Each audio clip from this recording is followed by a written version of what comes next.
بسم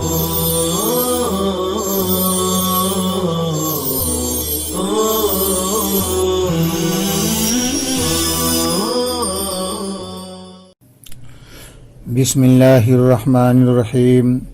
سورۃ ہود مکیہ الا واقم الصلاۃ الآیہ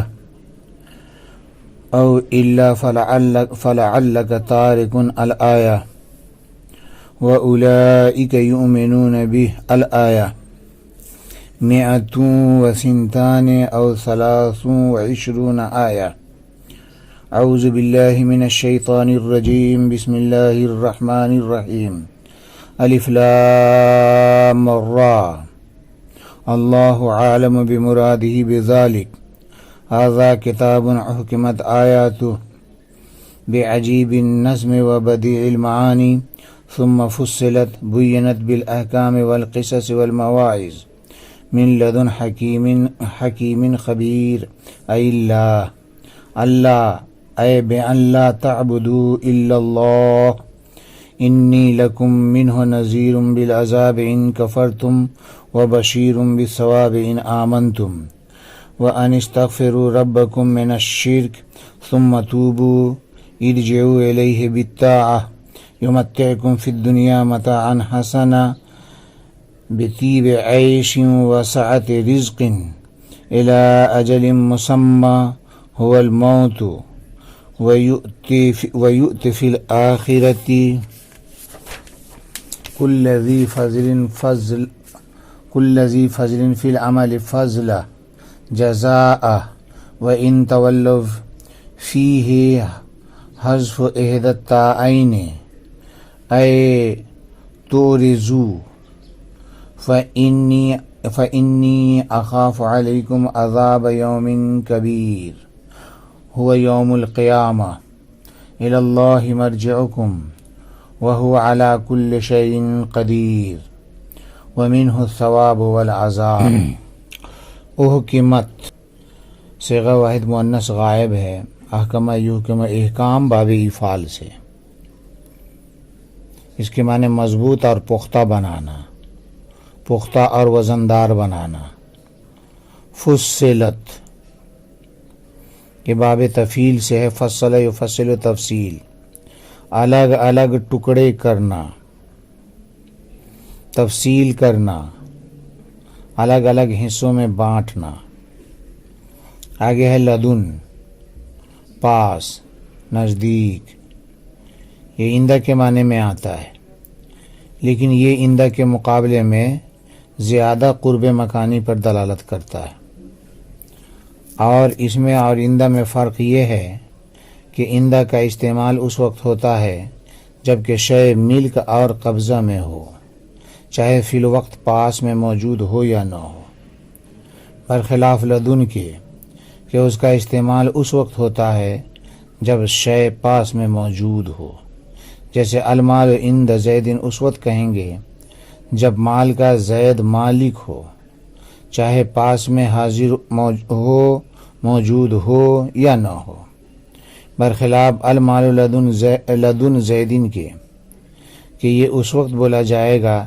جب کہ مال زید کے پاس حاضر اور موجود ہو۔ حکیم اللہ کا ایک نام ہے، اسماء حسنہ میں سے ہے یہ۔ دانا دانشور جمع حکمہ۔ خبیر یہ بھی اللہ کا نام ہے، سب کچھ جاننے والا، باخبر، دانا، آگاہ۔ نذیر صیغہ صفت ہے، بمعنی انجام بد سے ڈرانے والا۔ راہبر وعید و دھمکی۔ منت جمع نذور۔ بشیر صیغہ صفت ہے، خوشخبری دینے والا، جمع بشرا۔ استغفروا فعل امر واحد مذکر حاضر، استغفر یستغفر استغفار باب استفعال سے، معافی طلب کرنے والا۔ فعل امر سے جمع مذکر حاضر۔ توبو فعل امر جمع مذکر حاضر ہے، تاب یتوبو نصر سے، مصدر توبتن توبہ کرنا، یمتعکم یہ مجزوم ہے توبو کا جواب واقع ہونے کی وجہ سے، یہ تفعیل سے ہے، فائدہ پہنچانا، متاعن حسنا یہ متاع سامان جمع امتع، اجل مسمى میں اجل بمعنی مدت جمع آجال، مسمن مقررہ مقرر کیا گیا، اس میں مفعول کا صیغہ ہے باب تفعیل سے مقرر کرنا۔ وَيُؤْتِ اصل میں یوتی ہے، یہ باب افعال سے ہے، ایتا عطا کرنا دینا، آخر سے یا گر گئی ہے، یمتعکم پر عطف کی وجہ سے مجزوم ہونے کی بنا پر، اور آگے ہے فَإِن تَوَلَّوْا اصل میں ہے تَتَوَلَّوْنَ، ان شرطیہ کی وجہ سے نون اعرابی گر گیا، یہ جمع مذکر حاضر کا صیغہ ہے، فعل مضارع باب تفاعل سے ہے، ایک تا کو حذف کر دیا گیا ہے، تولو ہو گیا۔ ترجمہ دیکھیے، یہ سورہ ہود ہے جو مکے میں نازل ہوئی، سوائے وَأَقِمِ الصَّلَاةَ إِلَى آخر الآیہ کے، یا سوائے فَلَعَلَّكَ تَارِكٌ إِلَى آخر الآیہ کے، اور اولئک یؤمنون بہ إِلَى آخر الآیہ کے۔ 122 یا 23 آیتیں ہیں۔ بسم اللہ الرحمن الرحیم، الف لام را اللہ عالم بمرادہ بذالک، یہ ایسی کتاب ہے جس کی آیتیں محکم کی گئی ہیں عجیب و غریب الفاظ کے ذریعے اور انوکھے معانی کے ذریعے، پھر صاف صاف بیان کیا گیا ہے، یعنی اس کے احکام کو، قصص کو اور مواعظ کو واضح طور پر بیان کیا گیا ہے، حکمت والے خبر رکھنے والے یعنی اللہ کی جانب سے، کہ تم لوگ عبادت نہ کرو اللہ کے علاوہ کسی کی، بے شک میں تمہارے لیے اللہ کی جانب سے عذاب سے ڈرانے والا ہوں اگر تم کفر کرو گے، اور ثواب کی خوشخبری دینے والا ہوں اگر تم ایمان لے آؤ گے، اور یہ کہ تم اپنے پروردگار سے شرک وغیرہ سے معافی طلب کرو، پھر اللہ ہی کی طرف رجوع کرو طاعت کے ذریعے،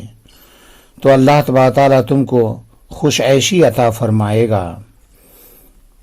اچھی زندگی اور وسعت رزق کے ذریعے ایک متعین مدت تک جو کہ موت ہے، اور اللہ تبارک تعالیٰ تم کو آخرت میں ہر اس شخص کو کہ جو زیادہ عمل کرتا ہے اس کو زیادتی کے ساتھ اجر عطا فرمائے گا، اور اگر تم لوگ اعراض کرو گے، اس تولو میں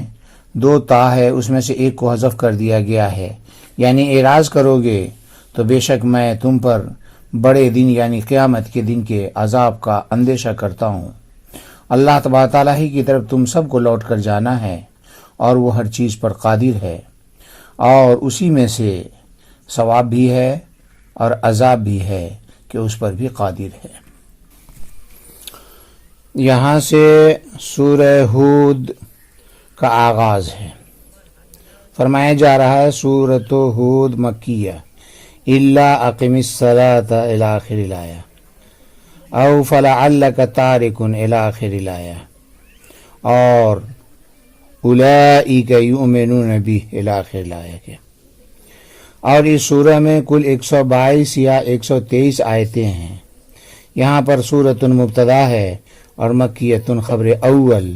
اور مئۃ و سنتان الی آخری خبر ثانی ہے۔ آگے جو ہے الا اقم الصلاۃ،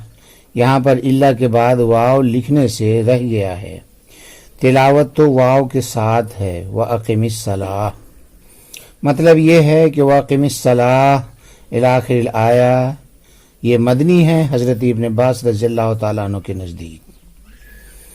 وہ اسی کے قائل ہیں۔ اور آگے جو ہے او الا فلعلک تارک،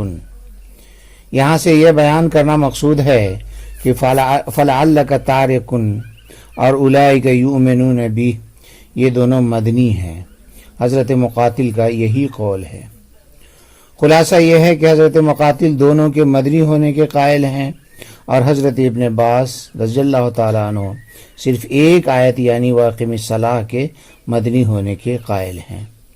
سورہ یونس سے اس سورہ کا ربط اور جوڑ سنیے۔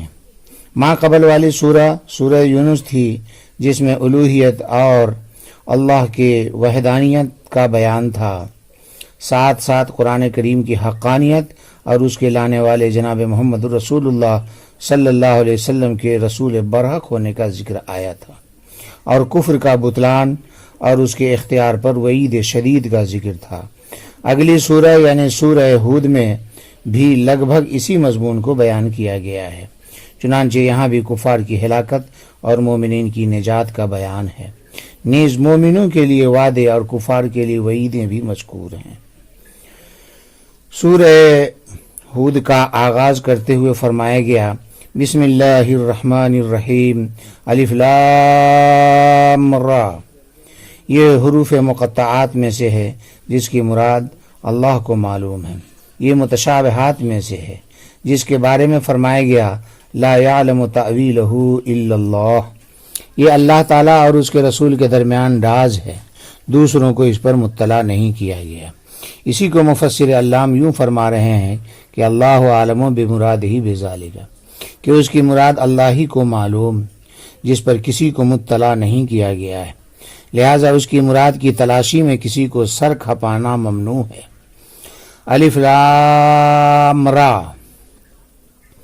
یہ یا تو مبتدا محذوف کی خبر ہے، تو اس صورت میں وہ محلاً مرفوع ہوگا۔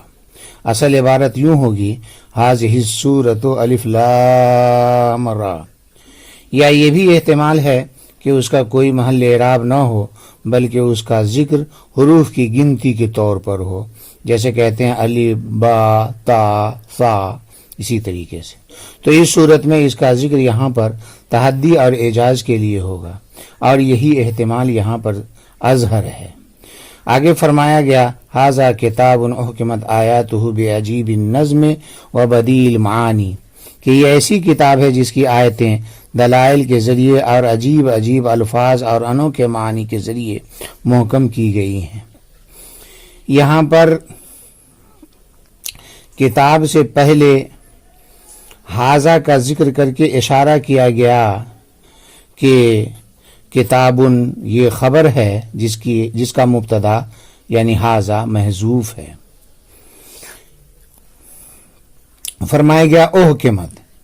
یہ احکام سے مشتق ہے، جس کا معنی ہے کسی کلام کو ایسا درست کیا جائے کہ لفظی اور معنوی غلطی کا فساد نہ رہے۔ تو اس بنا پر آیات کے محکم بنانے کا مطلب یہ ہوگا کہ اللہ نے ان آیات کو ایسا بنایا کہ ان میں لفظی غلطی یا معنوی فساد کا کوئی امکان ہی نہیں۔ حضرت ابن عباس رضی اللہ تعالیٰ عنہ نے فرمایا کہ محکم اس جگہ منسوخ کے مقابلے میں ہے، مطلب یہ ہے کہ قرآنی آیات مجموعی حیثیت سے محکم یعنی غیر منسوخ ہے، برخلاف پچھلی کتابوں کے یعنی تورات انجیل وغیرہ کے، کہ نزول قرآن کے بعد وہ سب منسوخ ہو گئیں، لیکن قرآن کے نزول کے بعد چونکہ سلسلہ نبوت و وحی منقطع ہو گیا، اس لیے یہ کتاب کبھی بھی منسوخ نہ ہوگی۔ رہا بعض آیتوں کا دوسری بعض آیتوں سے منسوخ ہونا، تو یہ اس کے منافی نہیں ہے۔ آگے فرمایا گیا، ثم فصلت بینت بالاحکام والقصص والمواعظ من لدن حکیم خبیر اے اللہ۔ یہاں سے قرآن کریم کی دوسری شان بیان کی گئی ہے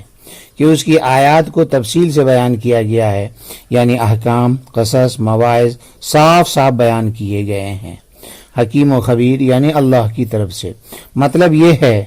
کہ قرآن کریم میں مذکورہ خوبیوں کے باوجود دوسری خوبی یہ بھی ہے کہ کسی طرح کا اجمال اور ابہام اس کے اندر نہیں ہے،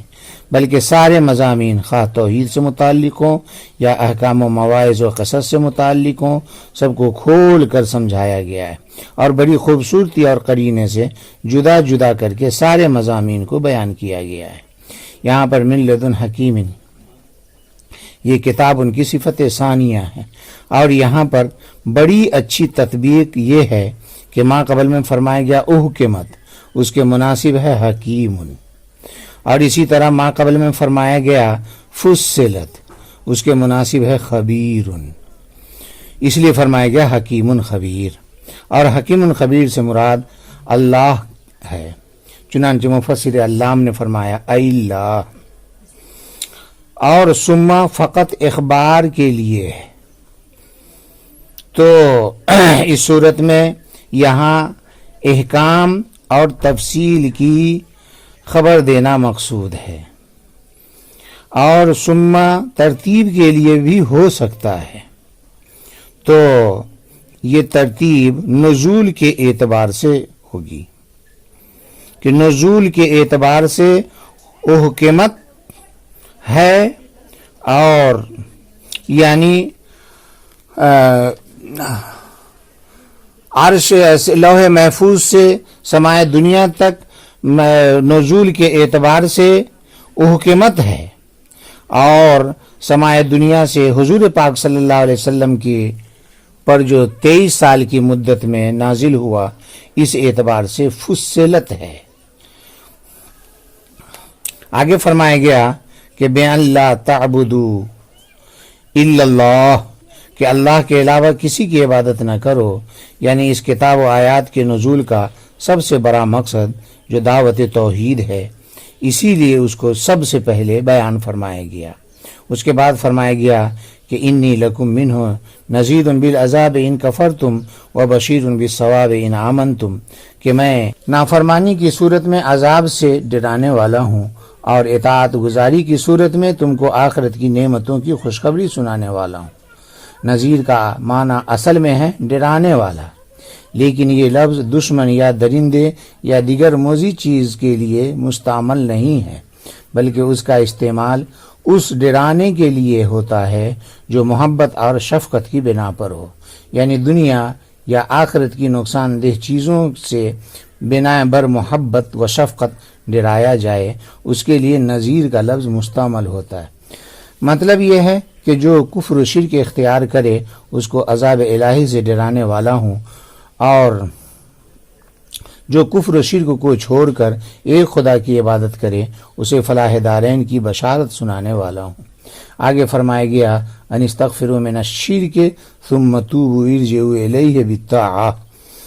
کہ تم لوگ شرک سے مغفرت طلب کرو اور پھر طاعت و عبادت کے ذریعے اللہ کی طرف رجوع کرو۔ اس کا عطف ما قبل یعنی اللہ تعبدو پر ہے، مطلب یہ ہے کہ اللہ سے اپنے گزشتہ گناہ یعنی شرک وغیرہ سے مغفرت طلب کرو، اور ثم توبوا الیہ کا مطلب ہے کہ مستقبل میں اسی کی طرف رجوع کرو، یعنی استغفار کا تعلق زمان ماضی سے اور توبہ کا تعلق زمان مستقبل سے ہے، کیونکہ توبہ کی شرط یہ ہے کہ گزشتہ گناہوں پر نادم ہونا اور فی الحال اس کو ترک کرنا، آئندہ اس کو نہ کرنے پر عزم مصمم کرنا۔ لہٰذا استغفار اور توبہ دونوں کے اندر تغایر ہے، یعنی دونوں الگ الگ چیزیں ہیں۔ آگے فرمایا گیا یمتعکم فی الدنیا متاعا حسنا بطیب عیش وسعت رزق الی اجل مسمى هو الموت ویؤتی فی الآخرۃ کل ذی فضل فی العمل فضلہ جزاء، کہ تم کو دنیا میں خوش ایسی عطا فرمائے گا، اچھی زندگی اور وسعت رزق کے ذریعے ایک مقررہ مدت یعنی موت تک، اور آخرت میں ہر زیادہ عمل کرنے والے کو زیادہ جزا عطا فرمائے گا۔ یہ جملہ جواب امر واقع ہو رہا ہے، مطلب یہ ہے کہ استغفار و توبہ کے نتیجے میں دنیا میں اللہ تعالیٰ تم کو متاع حسن عطا فرمائے گا، اور متاع حسن کا مطلب وسعت رزق اور عیش کی سہولتیں ہیں، یعنی تم کو اللہ تبارک تعالیٰ دنیا میں رزق کی وسعت اور عیش کی سہولت عطا فرمائے گا۔ آگے ہے الی اجل مسمى هو الموت، اور یہ انعام دنیا میں موت تک جاری رہے گا، آخرکار موت ان سب چیزوں کا خاتمہ کر دے گی۔ آگے فرمایا گیا وَيُؤْتِ فِي الْآخِرَةِ كُلَّ ذِي فَضْلٍ فِي الْعَمَلِ فَضْلَهُ جَزَاءً، یہاں سے توبہ و استغفار پر مرتب ہونے والی دوسری بشارت سنائی جا رہی ہے کہ جو شخص بھی زیادہ سے زیادہ نیک عمل کرے گا اس کو آخرت میں اس زیادہ عمل کا پورا ثواب دیا جائے گا، اور جنت اور وہاں کی نعمتوں سے سرفراز کیا جائے گا۔ آگے فرمایا جا رہا ہے کہ فَإِن تَوَلَّوْا أَيْ تُعْرِضُوا فَإِنِّي أَخَافُ عَلَيْكُمْ عَذَابَ يَوْمٍ كَبِيرٍ هُوَ يَوْمُ الْقِيَامَةِ۔ ماقبل میں اطاعت و فرما برداری اور استغفار پر اور توبہ پر انعامات کا ذکر تھا۔ یہاں سے یہ فرمایا جا رہا ہے کہ اگر تم توبہ استغفار سے اعراض کرو گے تو اس کا الزام تم ہی پر ہے، لہٰذا تم اپنے آپ ہی کو ملامت کرنا، اس لیے کہ میں تم پر بڑے دن کے عذاب کا اندیشہ کرتا ہوں، اور وہ دن یوم قیامت ہے۔ یہاں پر فَإِن تَوَلَّوْا شرط ہے، اور فَلَا تَلُومُوا إِلَّا أَنفُسَكُمْ یہ جواب شرط ہے جو محذوف ہے، اور آگے جو ہے فَإِنِّي أَخَافُ عَلَيْكُمْ یہ جواب شرط محذوف کی علت ہے۔ آگے فرمایا جا رہا ہے إِلَى اللَّهِ مَرْجِعُكُمْ وَهُوَ عَلَى كُلِّ شَيْءٍ قَدِيرٌ مِنْهُ الثَّوَابُ وَالْعَذَابُ کہ اللہ ہی کی طرف تم سب کو لوٹ کر جانا ہے، اور وہ ہر چیز پر قادر ہے جس میں ثواب و عذاب بھی داخل ہے، یعنی اس پر بھی قدرت رکھتا ہے۔ اس آیت کریمہ میں ماں قبل کے مضمون کی مزید تاکید فرمائی گئی ہے کہ دنیا میں تم جو کچھ کرو گے اور جس طرح بھی زندگی بسر کرو گے کرتے رہو، مگر انجام کار کے اعتبار سے مرنے کے بعد تمہیں اللہ ہی کی طرف لوٹنا ہوگا۔ وہاں مجرم غیر مجرم سب حاضر ہوں گے، سب کو ان کے اعمال کے موافق ثواب و عقاب دینے پر اللہ قدرت رکھتا ہے۔